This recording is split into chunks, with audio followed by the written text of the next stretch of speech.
Y'all, we are so close to the end. We are in the final stretch, and I see that there are a couple of people who are just holding on to make it to the end and get to that money. Let's talk about it. Roxiie says we're gonna talk about it. What's up, y'all? It's your girl Roxiie with Roxiie Says, and we're going to talk about it today. We are reviewing Love Island USA Season 7, Episode 33. This episode, it was giving filler, but some things happened that we do have to discuss, so let's get right into it. But before we do, please don't forget to hit like, comment, and subscribe. Make sure you hit that notification bell so that you are made aware every time I post a new video. All right, y'all, so let's get right into this episode. So we see Nick asking Alandria if she's sad to see Taylor go, and she says, in a sense, yeah, because Taylor wasn't a bad guy. He was really genuine, and she says that she's happy that he found someone who he just happened to click better with, even if it wasn't her, and all she could do at this point is support it. So Nick says that he unfortunately lost his best friend, but ultimately they're there to find a real connection, and he completed that, so it is what it is, but it's still bittersweet, and I definitely agree. All right, we don't know how long any of these relationships will last. I don't know how well Clark is gonna do on that farm with Taylor milking cows. Look, but they found their connection nonetheless, and I'm happy for them. So Nick tells us that he knows that they're there because America believes in them as a couple, and he wants them to continue building on this relationship. And I said, oh, Nick, baby, you have no idea how much America believes in y'all's couple. You have no idea. You really don't. All right. So next we see that Ace is still torn up about Taylor leaving, and he says that it doesn't even feel real to him at this point. Shelly lets him know that she's going to miss Taylor as well, but her happiness for him trumps the sadness. And she also tells Ace that they'll cry together tonight in bed if he needs a little crying partner. And I said, that's so cute. That is so cute. So Ace tells Shelly that he actually expected for them to be on the chopping block since America hasn't really been feeling them lately. Well, you got a whole lot of people raising up for y'all too, especially after seeing all of the horrible racist stuff that's been directed at Shelly online, child. I might have to download that app and vote for y'all off of GP, because that's what it's giving at this point, okay? You have BuzzFeed talking about they want to give Shelly a knuckle sandwich. Yeah, I'm about to download the app, and it's gonna be Ace and Shelly just because.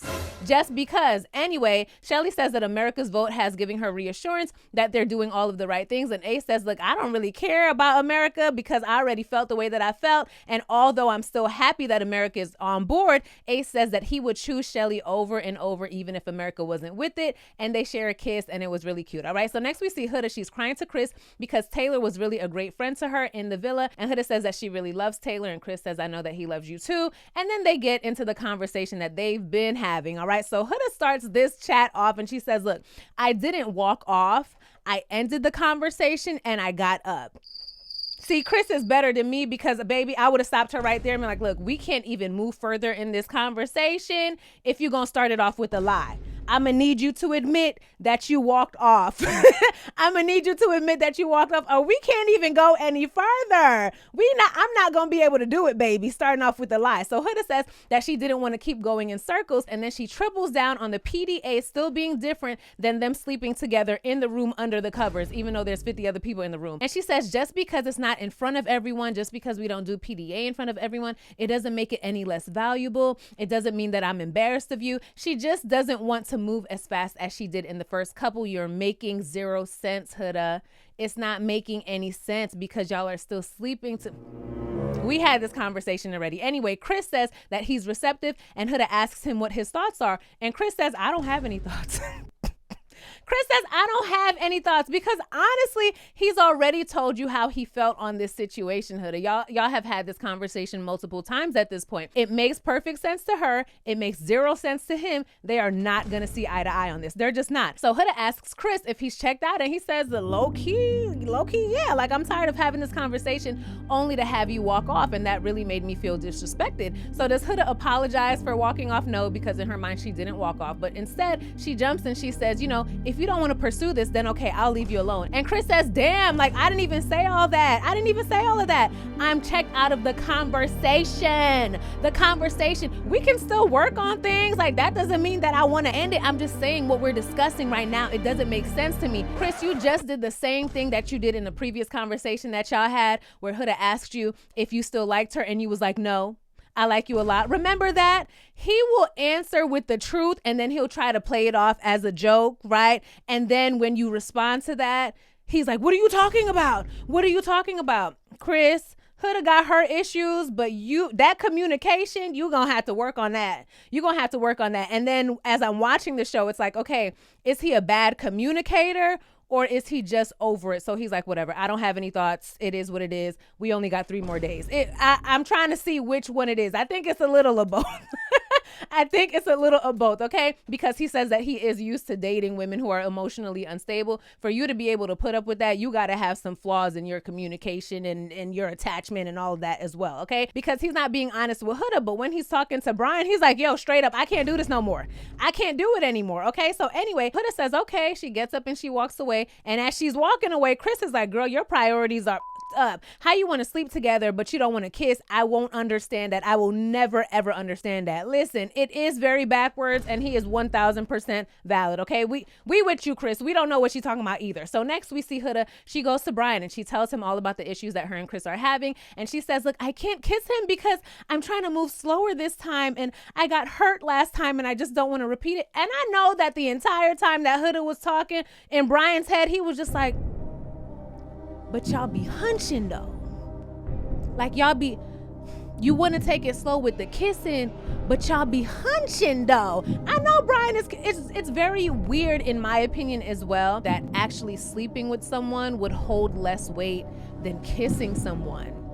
To me, there has to be something deeper there, especially when all of it, the sleeping with someone and the kissing someone, it's all happening on national television. So it's like, it's really confusing, all right? So then we see Ace. He goes and he has a chat with Chris. And I'm like, oh boy, is this going to consume the entire villa like before? I do not want this to turn into the Huda and Chris show. I don't want to see it, okay? Anyway, Chris tells Ace about their conversation. And he says that for him, this situation is a red flag because people are feet away from us and you want to be intimate, but you don't want to kiss me. So Ace tells him that his feelings are 100% valid and they should try to find a happy medium where they can both discuss their boundaries. And I said, Ace, this was really great advice. The advice seemed very genuine. There didn't seem to be any gameplay at hand, right? And I said, Chris, you better get back in your bag. Like I've been saying, there's only a few days left. Figure it out, okay? Figure it out. Stay in the game. So then we see everyone. They're getting ready for bed.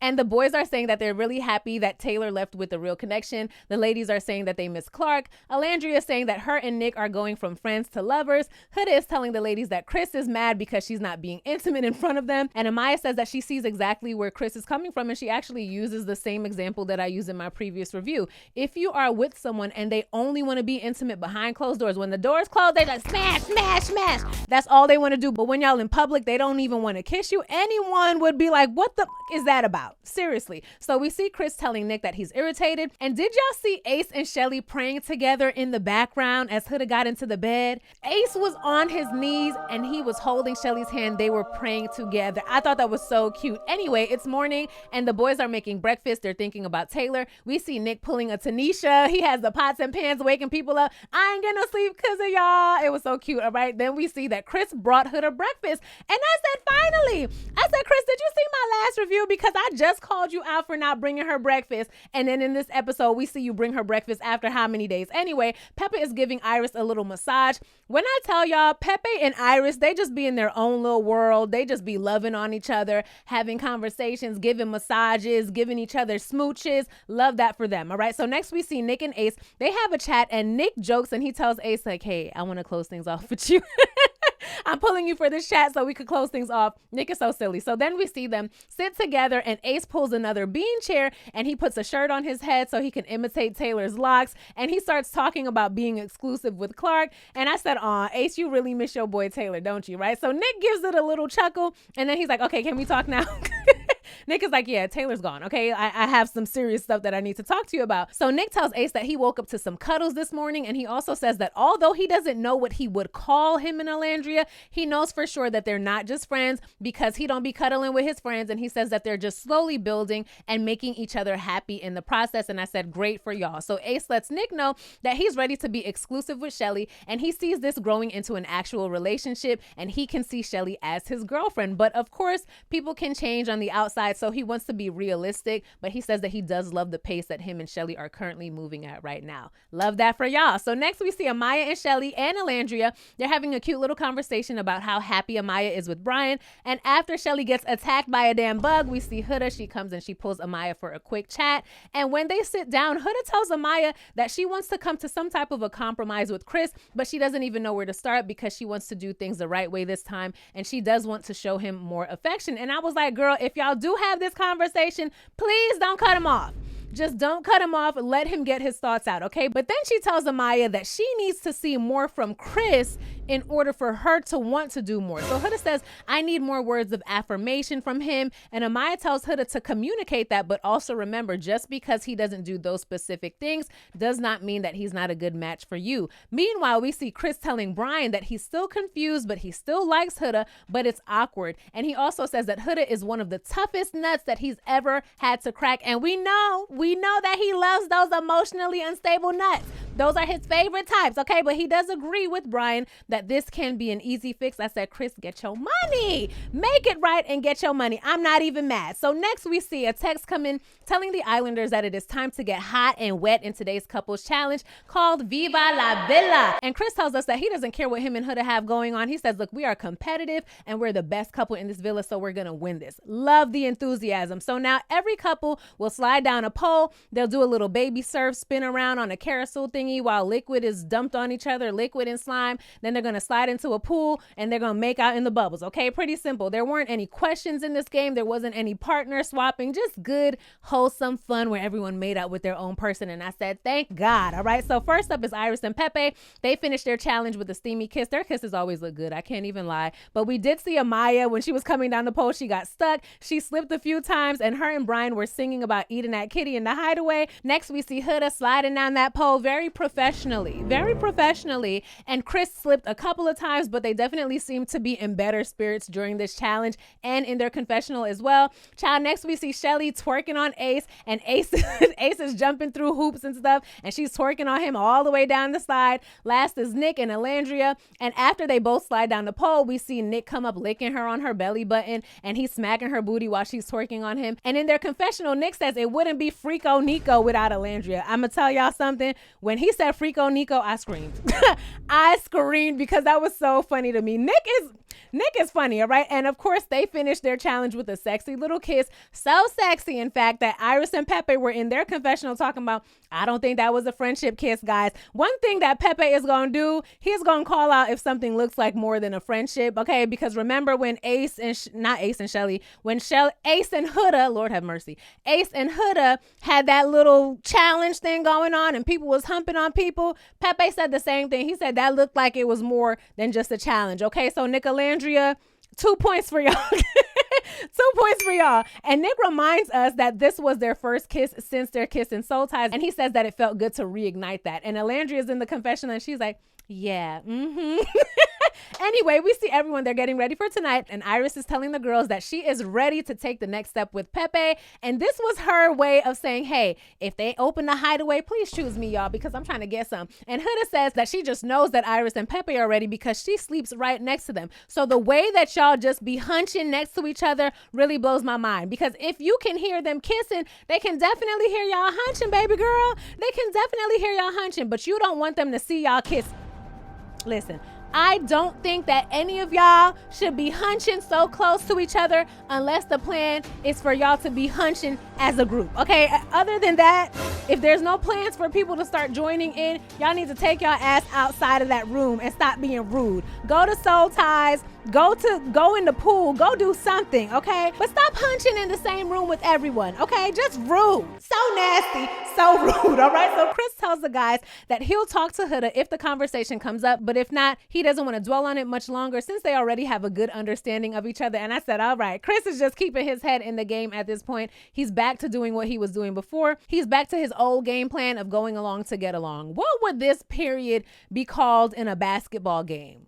Like the final quarter or something like that? Let me know below, because that's what it's giving. So when everyone comes downstairs, we see Nick telling Ace that him and Alandria have been flirting. And I said, flirting? Alandria has been flirting? Well, can we get some footage of this flirting that you are speaking of? Because I definitely see it on Nick's end. I see it on Nick's end, but you would think that they would show us Olandria flirting since she's such a slow burner. And don't get me wrong, I think that Nick is definitely attracted to Olandria. I'm just as happy as y'all are to see Olandria being pursued, especially after her situation with Taylor. I'm here for it. Trust me, I understand the importance of seeing a black woman, especially a dark-skinned black woman, being pursued on a reality show because we know what it usually gives. I promise you, I get it, okay? And even with that, I still don't see the romance coming from Olandria's end, okay? For me, and that should not upset you. That should not offend you. The same way that if you stand in 55 toes down and your team Nick Olandria, that doesn't upset me. That doesn't offend me, okay? So Nick says that it's been fun because he feels like a teenager. He feels like a kid. And I said, oh, Nick, don't say that too loud. Don't let Olandria hear you saying that. She's going to be like, oh, you feel like a kid, huh? How old are you? How old are you? So Nick tells us that him and Olandria are attracted to each other and they have chemistry during the challenges, and now they can focus on each other 100%. Meanwhile, Olandria is telling Shelly that when it comes to challenges, her and Nick are going to have a time every single time, and he makes her feel very giggly. And she says that they cuddle, and Nick's kisses are always really good, but now the kisses are even spicier because they're in a couple. And she also says that she wants to kiss outside of the challenge again because she thinks that she wrote off their initial kiss too quickly. So Olandria tells us that she really likes how Nick makes her laugh and feel, and she wants to prioritize their relationship. And she also tells Shelly that Nick reassures her in ways that she hasn't been reassured before. Now that I see, that is very apparent. Nick makes it known that he is attracted to you, girl. That 1000% I see that, all right? And Shelly is very happy for Olandria. She says, girl, that's cool. I love the sound of all of that, but I want to hear more about them kisses, okay? So we see Iris telling Pepe that she likes that he knows a lot of stuff, and Pepe says that he's actually a jack of all trades but a master of none. And he also says that even when he was playing basketball, he was also doing so many other things. So now he wonders if he had put all of his time and attention into basketball, would he be in the NBA now? But he does agree with Iris that everything that he's done in his life has led him to where he is at this point. And although he's very happy with where his life is, he still wonders what if, and that's a completely normal feeling. I'm sure that we all have those thoughts of what if, and I should have did this, and I should have said this, right? I'm sure we all have those thoughts from time to time. So Pepe tells her that he's really enjoying being here with her, and they're both pleasantly surprised with how their lives in the villa have turned out. And we can see that these two are very comfortable with each other, very cuddly with each other. Like I said before, they just be in their own little world. All right. So next we see Nick and Olandria, aka Freako Nico, in the Speakeasy, and they say that they both had a lot of fun during the challenge. Nick tells Olandria that he didn't even plan to make it this far, and he only brought like 6 shirts. And all of his clothes are whack. And I was like, see, it makes sense. That's why you kept wearing Taylor's pants and his Timbs, because you didn't bring enough. All right, Nick, why didn't you bring enough clothes?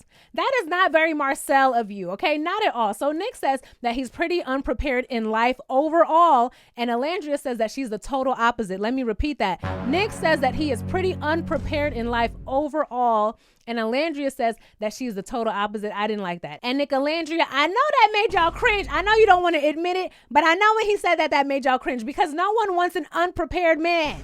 Who wants to deal with a man who is unprepared? Listen, that kind of makes me think of what Nick's mama had said. I don't know if y'all saw it, but Nick's mom had said something to the effect of, she was saying how much she really likes Olandria. And she says that she felt like Olandria can help turn Nick into a man, or something to that effect. I don't know about y'all, but I don't want that for my girl.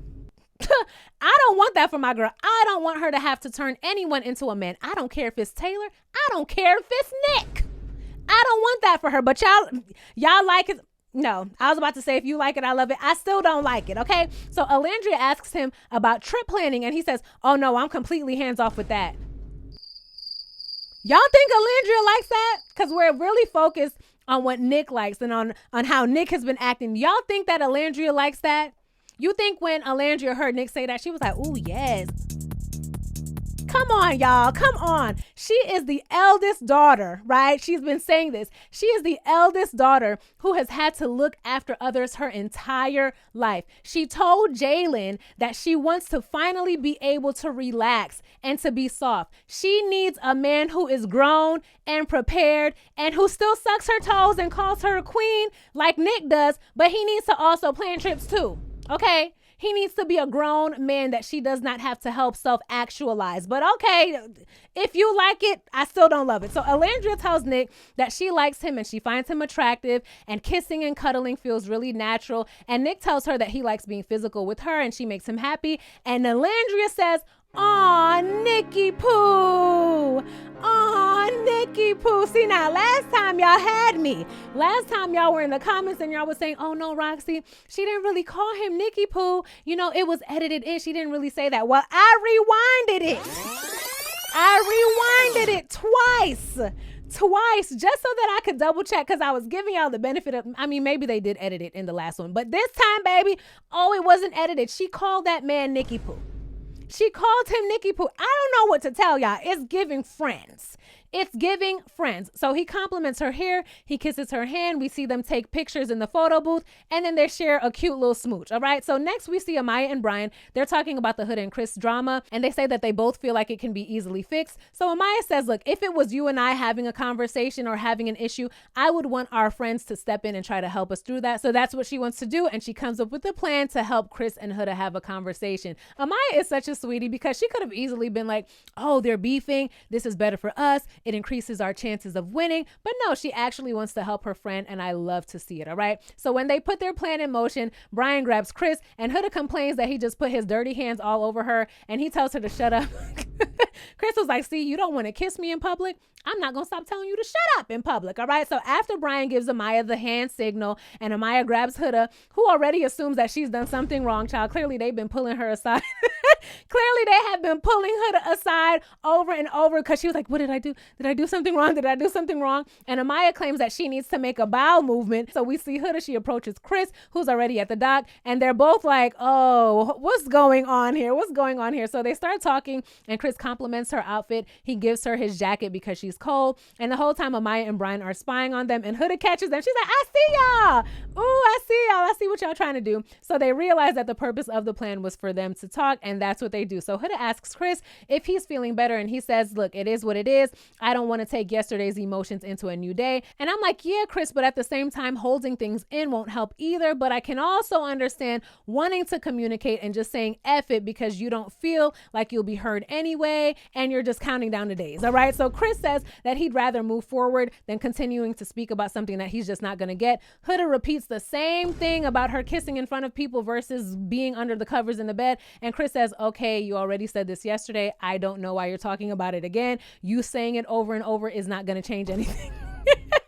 Chris is like, why are you like, nothing is changing. I feel the way I feel. You feel the way you feel. Let's just move past it. Okay. So Huda apologizes for making Chris feel confused. And she says, look, we don't have to argue about this anymore. And Chris says, I wasn't trying to. I've moved on and I know shit ain't gonna change. So, and Huda's just like, okay, well, is this like a deal breaker for you? And Chris says, well, if it was a deal breaker, I would have left already. I'm understanding, okay? And I'm open to hearing you. It's just about how you address things. If Chris is going to do one thing, he's going to tell you that he has better places to be. Chris is going to tell you, if I didn't want to be here, I wouldn't be here, okay? If I didn't need to be in this villa, I'd be overseas playing ball. Chris is going to tell you that he has 50 other places he can be other than here, where he knows damn well that his ass needs to be in this villa and on this show because it's part of his exit strategy from basketball. But anyway, Huda says, okay, can you acknowledge me more in the morning? I like a lot of attention from my person. And Chris says, absolutely. Absolutely. Chris, you're not obsessed enough, okay? You need to give her more. Turn it up, all right? You only got 3 more days. Anyway, Chris tells her that he likes the way that she handled and addressed him this time, and they both share a smile and a laugh. I was waiting to hear more of the compromising part of the conversation, but nah. So Huda tells us that her and Chris can make it through absolutely anything, and it looks like all is well between Chris and Huda once again. I said, hang in there, my boy. Hang in there, all right? So next we see Ace and Shelly. They're having their chat, and he tells her that he really likes her, and he's glad that they met and they did this experience together, and he wouldn't change a thing. I do think that you should have changed. If you could change something, you should want to change picking Amaya over her. Okay, you should want to change that. And you should also want to change making breakfast only for Iris when she came in as a bombshell. You didn't make Shelly any breakfast that day, okay? Those are a couple changes that you could have made. So Shelly says that she feels the same way. And immediately a text message comes in letting the Islanders know that the Hideaway is now open. And they all scream for Ace and Shelly to go to the Hideaway. And Iris is like, oh, damn, I wanted to go. Iris, if you don't take your ass to Soul Ties like you did TJ, talking about let's go camping, go camp. with Pepe and Soul Ties, okay? The Hideaway is for Ace and Shelly. Child, everyone is so excited. We see Amaya yelling, come on, Shelly, let's go upstairs and shave that chi. I said... Amaya is a trip. Okay, so Shelly says that she's not expecting anything too crazy. Ace is nervous and he says that he doesn't have anything planned. Shelly comes down in a sexy black outfit. She looks so good. She looks so good. And Ace just has on some boxers, child. So everyone is singing that Eat the Kitty in the Hideaway song as they walk into the Hideaway. And as soon as Shelly goes to change into her bathing suit, Ace runs to the beach area and he makes a huge heart with an A and a C in it. And when Shelly comes out and sees it, she thinks that it's the cutest thing. Ace reads a sweet poem that he wrote for her, telling her that he's found a best friend and partner in her, and he asks her to be exclusive, and of course she agrees, and they share some sweet kisses. It was a really nice moment, and I do love how Ace and Shelly continue to keep it cute. Maybe we'll find out if they did the do in the next episode, but we didn't get any bited subtitles. We didn't get any toe curling scenes in this episode, not at all, and honestly, I love that for both Ace and Shelly. I really do. And we see that in the next episode, we will be meeting the parents. Now, I will not be reviewing that episode because I got some other things to do, and I honestly won't even be able to watch the episode until Sunday, but we'll definitely discuss the episode in my next review for the finale. So, child, let me know. What are your predictions? Who are you voting for? I think I might have to vote for Ace and Shelly just because, okay? Because that's what everyone else is doing. That's what everyone else is doing. So that's about to be what it is over here. Let me know who you're voting for. Let me know all of your predictions for the families. Tell me how you feel about the Chris and Huda situation, about Ace and Shelly going into the Hideaway. Let me know all your thoughts below. Don't forget to hit like, comment, and subscribe. Make sure that you hit that notification bell so that you're made aware every time I upload. And baby, I cannot wait to see you in my next video. Bye! Roxiie.